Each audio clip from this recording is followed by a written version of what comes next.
que se ganha quando se perde?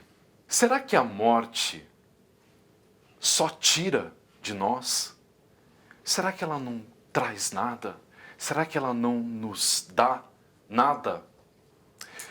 Eu quero propor a vocês, eu quero construir com vocês uma contralinguagem a respeito da morte. Uma contralinguagem que eu chamo de a potência criativa, produtora da morte. Essa contralinguagem não é para dizer de modo algum que a morte é boa, tampouco desejável. Mas nós estamos falando inexoravelmente do nosso futuro. Então, será que nós podemos ter uma relação menos medrosa com a morte e o luto? Eu acredito que sim. E quero construir essa reflexão com vocês. Eu começo me inspirando em um livro. O livro de Rosa Monteiro, uma escritora espanhola, chamado A Ridícula Ideia de Nunca Mais Te Ver. O livro é interessantíssimo, eu deixo aqui a sugestão para vocês, para quem não conhece. Rosa foi contratada para escrever um livro sobre a química polonesa-francesa Marie Curie. Mas enquanto ela estava se preparando para escrever esse livro, o marido dela falece. Inclusive, algo que aconteceu com a Marie Curie na vida dela. Então, a Rosa constrói uma narrativa que relaciona a Marie Curie com as próprias experiências dela, da escritora. E ela abre esse livro com o seguinte trecho. Leiam comigo. Como não tive filhos, a coisa mais importante que me aconteceu na vida foram os meus mortos. E com isso, me refiro à morte dos meus entes queridos. Olha que interessante, a coisa mais importante foi a morte dos seus entes queridos. Talvez você ache isso lúgubre, mórbido. Eu não vejo assim, muito pelo contrário. Para mim, é uma coisa tão lógica, tão natural, tão certa. Apenas nos nascimentos e nas mortes é que saímos do tempo. Quando uma criança nasce ou uma pessoa morre, o presente se parte ao meio e nos permite espiar, por um instante, pela fresta da verdade. Monumental, ardente, impassível. Nunca nos sentimos tão autênticos quanto ao beirarmos essas fronteiras biológicas. Temos a clara consciência de estarmos vivendo algo grandioso. Há muitos anos, quando entrevistava o jornalista Iñaki Gabilondo, ele me contou que a morte da sua primeira mulher, que faleceu bastante jovem de câncer, havia sido muito dura, sim, mas também a coisa mais transcendente que lhe acontecera. Na época, pensei que tinha compreendido bem o que ele queria dizer, mas só depois de ter vivido a mesma experiência é que entendi melhor. Né? Ela está fazendo referência à experiência dela de ter perdido o marido. Nem tudo é horrível na morte. Embora pareça mentira, e me espanto ao me escutar dizendo isso. Eu quero embarcar na proposta da Rosa com vocês e, de sorriso no rosto, perguntar aqui: nem tudo é tão horrível na morte, então por quê? Como conceber a morte e o luto sem ser algo tão horrível, tão doloroso, tão triste e que nós queremos constantemente afastar de nós? São essas as perguntas que eu faço junto com vocês. E para respondê-las, eu quero também me inspirar em um outro livro. Eu penso por meio de livros, né, pessoal? Eu adoro memes, adoro imagens, adoro filmes, mas a minha cabeça, o meu entendimento do mundo funciona com palavras, funciona por textos. É por isso que os meus slides aqui estão propondo textos para a gente pensar junto.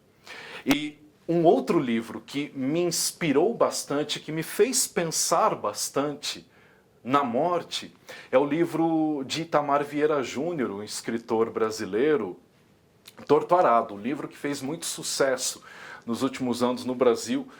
Fica a recomendação também para vocês lerem. Eu não vou contar toda a história do livro aqui, mas só vou sublinhar que trata-se também de uma história de luta pelo direito à terra, de luta pela questão agrária. Ok? Em um dado momento do livro, do texto, um personagem chamado Severo morre.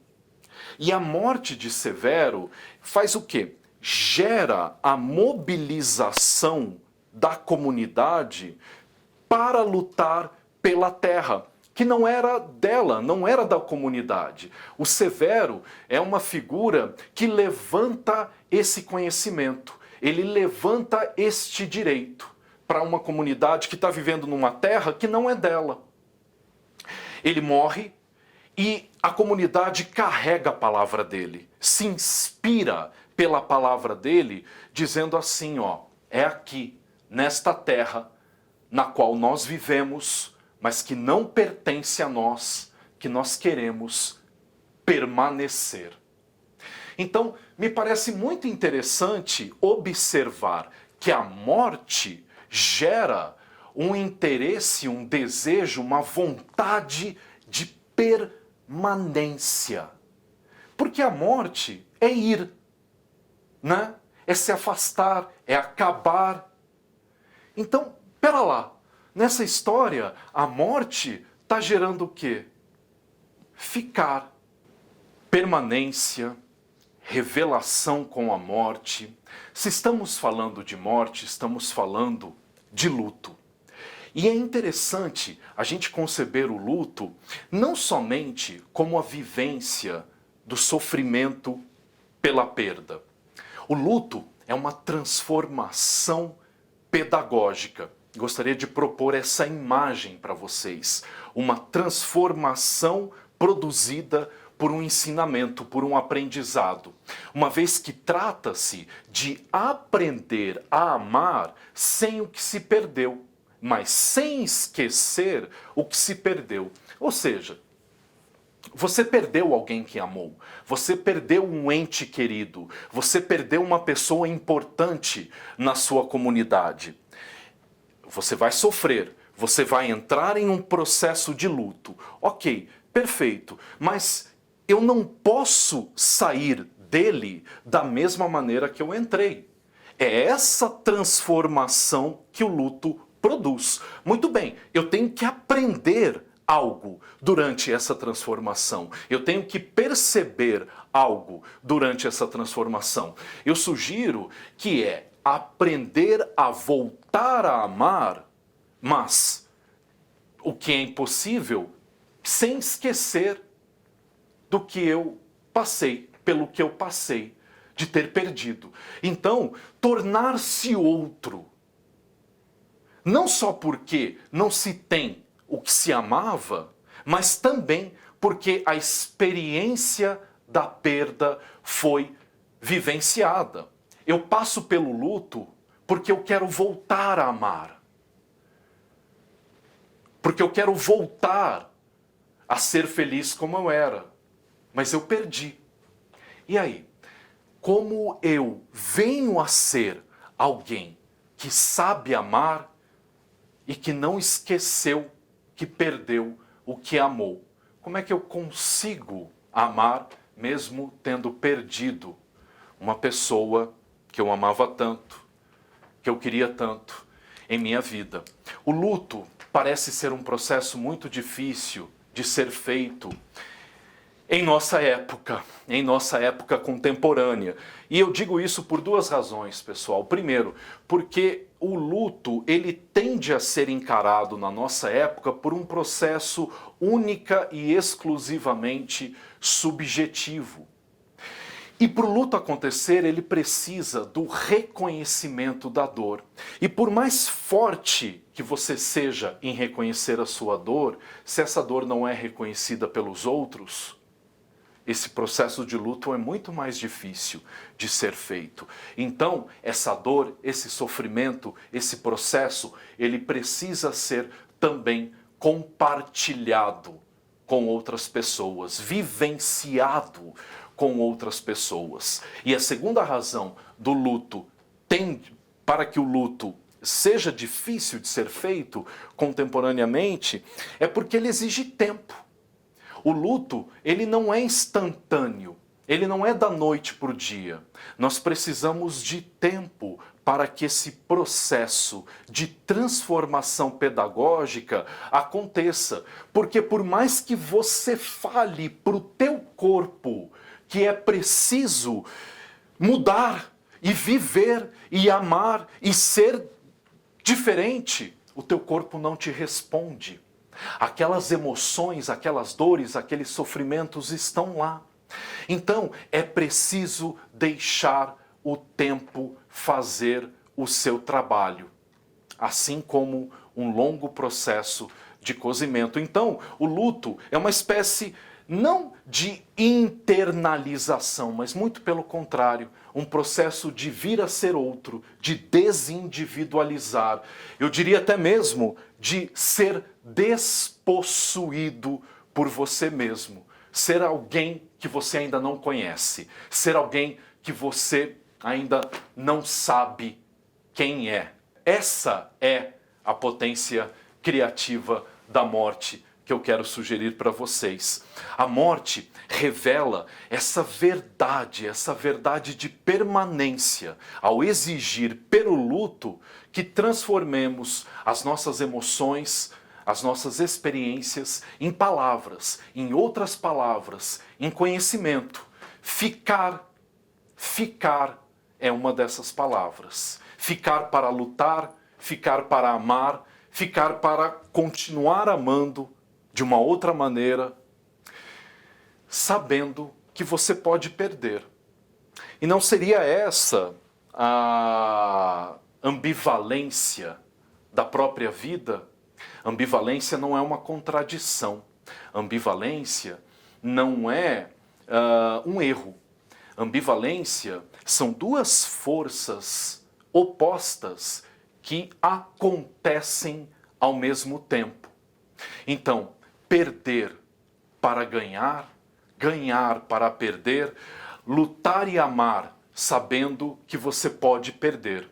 A morte parece que ela revela o entendimento que não há escapatória para a condição de ser humano. Parece que a grande permanência que a morte nos ensina é a nossa própria condição de ser humano aqui, agora, nesta terra. Então, eu quero terminar sugerindo para vocês que morrer é permanecer nos outros e no mundo. Uma permanência que é histórica, porque você construiu uma história aqui. Você fez e deixou os seus legados e os seus marcos aqui. É uma permanência simbólica também, porque os outros, eles guardam você em suas memórias, em suas experiências, em suas lembranças. Mas eu também quero sugerir, essa é a última imagem que eu quero propor a vocês, que a nossa permanência, ela também é material.